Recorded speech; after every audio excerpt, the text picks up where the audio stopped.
Welcome to 37 news. చదువుతున్నది శ్యామ్ కుమార్. నిరంతరం వార్తల కోసం చూస్తూనే ఉండండి మీ 37 న్యూస్.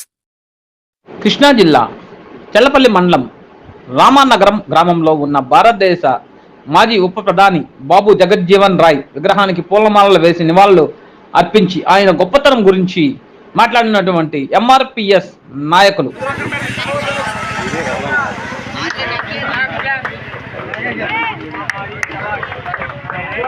డాక్టర్ బాబు జగజ్జీవన్ రావు, డాక్టర్ బాబు జగజ్జీవన్ రావు.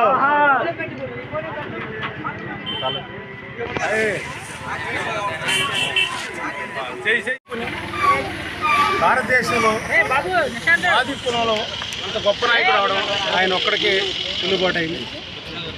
ఆయన చేస్తున్న గొప్ప గొప్ప కార్యక్రమాలు, ఆయన ఎక్కడో బీహార్ రాష్ట్రంలో జన్మించి ఇప్పుడు ఇక్కడ మనం అంత దూరంలో ఉన్నా కూడా ఆయన్ని చేస్తున్నామంటే అంత గొప్ప స్వాతంత్ర సమరయోధుడు. ఆయన రైల్వే మంత్రిగా ఉన్నప్పుడు ఎస్సీ బోర్డులో ఒక్క రైల్వే ఎంప్లాయీ కూడా ఉండేవాడు కాదు. బోర్డులో ఉన్న వాళ్ళే వాళ్ళ కులస్తుల్ని రిక్రూట్మెంట్ చేసుకునేవాళ్ళు. ఆయన రైల్వే మంత్రిగా వచ్చిన తర్వాత ఎస్సీలు నియమించి 4వ తరగతి ఉద్యోగులుగా ఉన్న వాళ్ళని ప్రమోషన్ లేకుండా ఉండేది. క్యాంటీన్లో కూడా ఉండేవి కాదు ఆ రోజుల్లో. ఆయన ఎస్సీ కులస్తుల్ని ప్రమోషన్లు ఇచ్చి పై స్థాయికి తీసుకొచ్చిన గొప్ప మహానుభావుడు.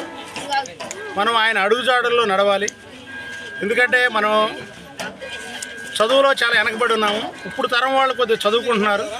చదువుకుని మంచి ఉన్నత పదవులకు వెళ్తేనే మనం సంఘంలో మంచి గుర్తింపు ఉంటుంది, మనం ప్రజాసేవ చేస్తాము. అంతేకాకుండా ఇప్పుడు మనం దేవరకోటలో కూడా మనం విగ్రహం ప్రతిష్ట చేసాము. అక్కడ క్రిస్టియన్పేటలో కూడా నేను చేశాను. మన వాళ్ళు ఎక్కడున్నా కూడా ఉన్నత శిఖరాలకు వెళ్ళాలని కోరుకుంటూ సెలవు తీసుకుంటాం.